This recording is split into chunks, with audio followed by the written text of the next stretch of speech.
So, what if the cure for opioid addiction had nothing to do with willpower and everything to do with healing a hijacked brain?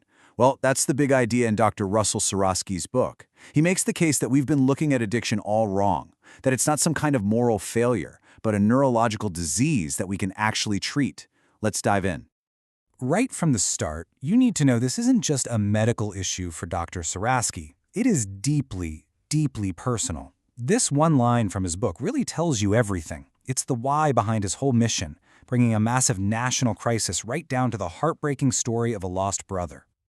So, to really understand this mission, we have to start with the person who inspired it all, Dr. Surasky's brother, Travis. His story is really the key to understanding why this new way of looking at treatment is so incredibly urgent. Just look at how this story unfolds, because it starts with something so unbelievably common. A 17-year-old kid gets a sports injury. He's given a powerful opioid, Dilaudid, and the relief just feels amazing. But then, when the prescription runs out, the addiction doesn't. For a decade, Travis fought it.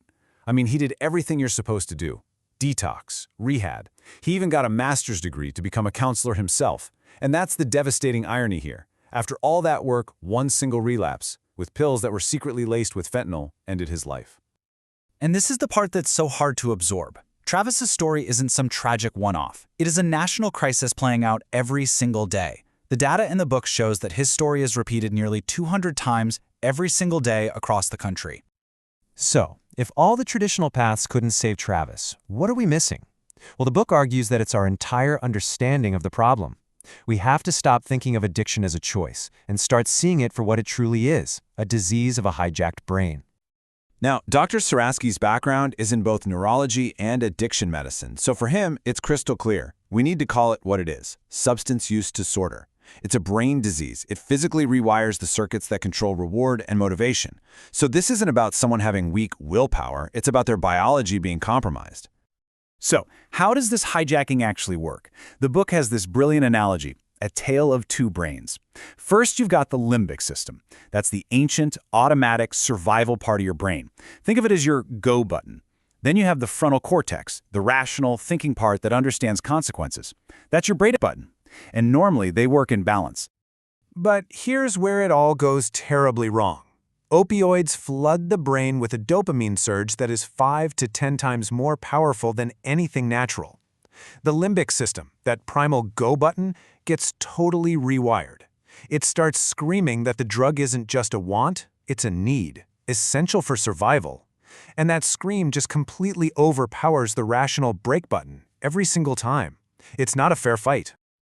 Okay, so knowing that the brain's go button is basically broken, how have our treatments tried to fix this? Well, that brings us to the evolution of treatment and where we've been for a long time. For decades, the gold standard has been medication-assisted treatment, or MAT. And let's be clear, it's an absolute lifesaver. It dramatically improves survival rates. You've probably heard of the two biggest players here, methadone and Suboxone.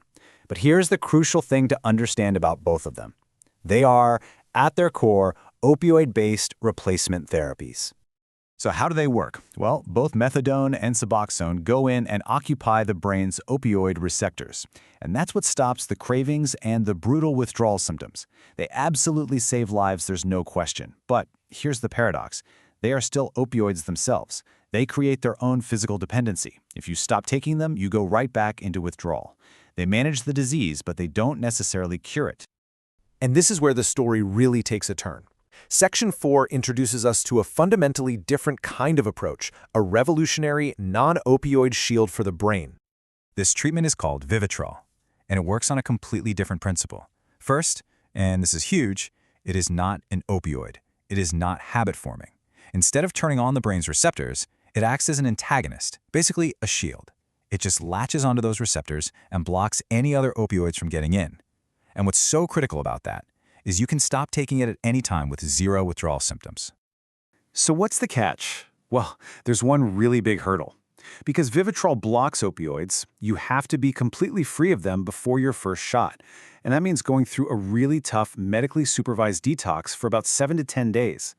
Dr. Surasky argues that this one step, and the reality that most doctors just aren't set up to manage it, is the biggest barrier to its use.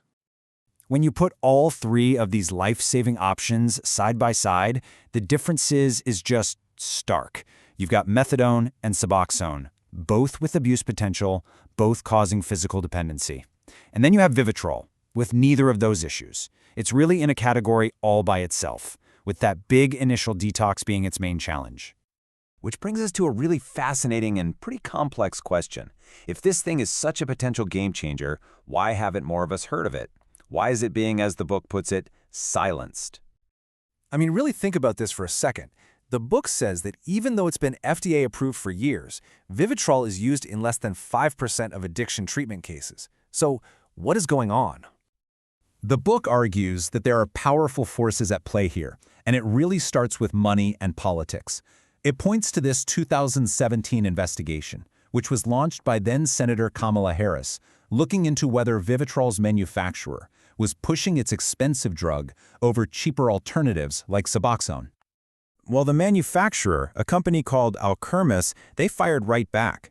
They argued that the real problem is the system itself, that it defaults to this one-size-fits-all approach instead of actually giving patients every available option. And this created a huge clash. Was this about corporate greed, or was it about a broken system that's just resistant to change? So, where does all this leave us? Well, despite all these systemic fights, the book's final message is really a powerful blueprint for healing and a real reason for hope. Look, here's the ultimate takeaway.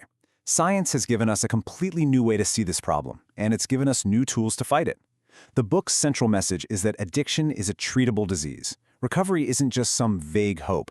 It's a real biological possibility. And we now have this whole arsenal of options: methadone, Suboxone, and Vivitrol to tailor treatment to what a person actually needs. And that really leaves us with one final crucial question. The science is here. The treatments exist. We now know how to heal the hijacked brain. So what's it going to take for that hope to finally overcome the system?